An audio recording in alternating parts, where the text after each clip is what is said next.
Welcome to the African Album Review Podcast, where we review Africa's best and latest music projects.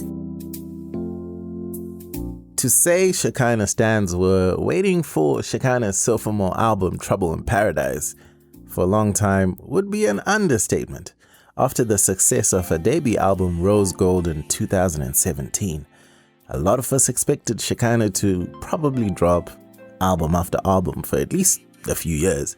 But no, she didn't. She dropped a few singles and then she actually took a break from music in 2019 and then came back in 2020 with some singles that include the upbeat Fixate, which is on this album that I'm about to review. And hey, she finally dropped her album Trouble in Paradise on May 6, 2021 under Sony Music Entertainment Africa. It's a 36-minute, 59-second runtime, has 3 features, and here's my review. Africa, Moody say. My name is MJ Wemoto and I welcome you to the African Album Review Podcast. Thank you so much for joining me on the podcast, my people. How you doing? Hopefully you're doing good. I'm doing all right, but you know what? Let's talk more music. Let's do this thing. Let's get into it. The latest African album review is Tides was the perfect track to open up Trouble in Paradise. First of all, it was a song that we heard last year. I think it was the first single actually. And it's got those hard-hitting R&B bass lines, a solid kick, and the Shekhinah you expect to hear on a record, exuding that soft confidence. Her vocals are always on point and they have that sheen. I absolutely love it. She has great delivery, which turns into different flows of sorts. You really have to listen to what she offers, and Tides will take you to R&B heaven. And for the fact that it's familiar to most of us Shekhinah fans, well, great way to open an album, right? And of course, the other song that I heard of Trouble in Paradise is Fixate, which I think was the more popular single, and it's upbeat, and goodness me, I have enjoyed it for a number of months and a number of reasons. First, the song is fire. It's absolute fire. Shekhinah did a thing and she really knows how to carry that sort of upbeat kind of vibe, which is R&B-ish and with a little fusion in there. But did you hear what Bay T did on there? When I heard Bay T on a Shekhinah record, I thought, we're getting a rap verse. I expected a rap verse, but girl said, nah, I'll surprise you. The Kenya-South African connection is really dope, and then that beat. That beat, bruh. Let me let you listen to that song for yourselves, honestly. Questions is a song about a relationship that is about to be something. That we are friends, but we want to take it to the next level kind of situation. And Shekhinah asks if, for example, graduating from lovers to friends, I mean, is it a good idea? She asks, what if we fall in love but you mess up and my heart breaks to pieces that can't be put back together? The song is actually one of the best excuses to not pursue a relationship out there. It basically puts forward as many reasons as possible how what's about to happen is a bad idea.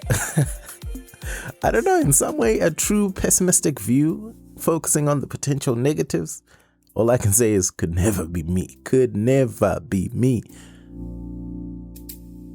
Wedding Song really hits different. It's a song about a long-term commitment and looking back at all the seasons spent together and how that brings even more meaning to the next step, which is likely a wedding. But this is the part that was interesting. Part of it made me feel like she was singing it to herself, almost saying like, look, you're the only person I can depend on, which is herself. So if, worst comes to worst, I'll just marry you. I'll just marry myself, so to speak. I don't know if that's true, but I kind of felt like that sometimes. But generally it talks about a love without judgment, but pure intentions and just putting forward the best foot. It's beautiful in that there's an acknowledgement that there is this logical next step for both parties.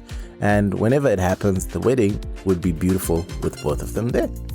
The beat is a journey in of itself. It takes you away into a land of love and it just carries you into a whole different zone. Now on Trouble in Paradise, Shekhinah is not all R&B, and I like that. Take For the Part featuring Luke Goliath, for example. It's a pop record of sorts, maybe even a dance record if you want to call it that, which is quite groovy to be fair. And then joints like Insecure are R&B popish for the most part and still lean more towards that dance side of things. So it was great to see Shekhinah experiment in that way. Not sure why the song I Love It Here reminded me so much of John Billion's music. I'm still to figure out why, but I think it's the beat interchange and the reverberating instrumentation here. Somebody tell me you hear it too, because there was just this sonic presence that just said John Billion. I don't know why, but yeah. Album review. The technical side of things. Looking at the themes on Trouble in Paradise, this is really about heartbreak and almost getting over it, somewhat, and just finding that inner strength to accept what has happened. So the album title actually tells you a lot about what the album is about, because it's Trouble in Paradise.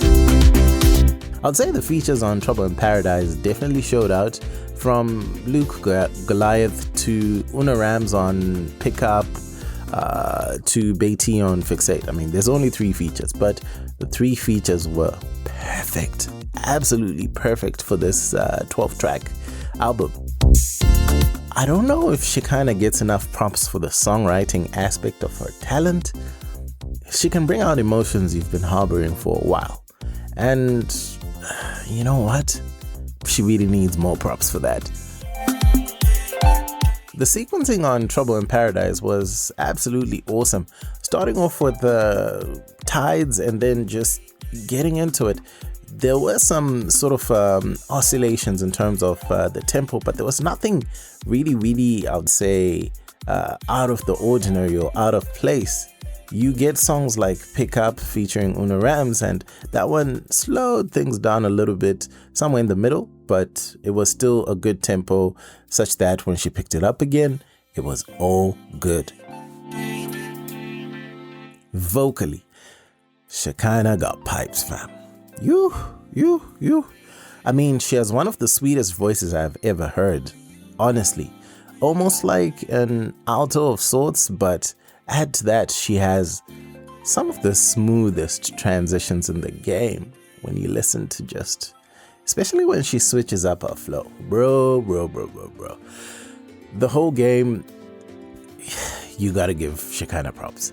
She reminds me of Aaliyah in how unique her voice is and how she dominates the soft and subtle approach with excellent notes. And of course, her tone is also absolutely amazing on every track. I love her voice on a mid-tempo R&B vibe, which kind of gets to that up-tempo, sort of upbeat kind of space like Fixate does.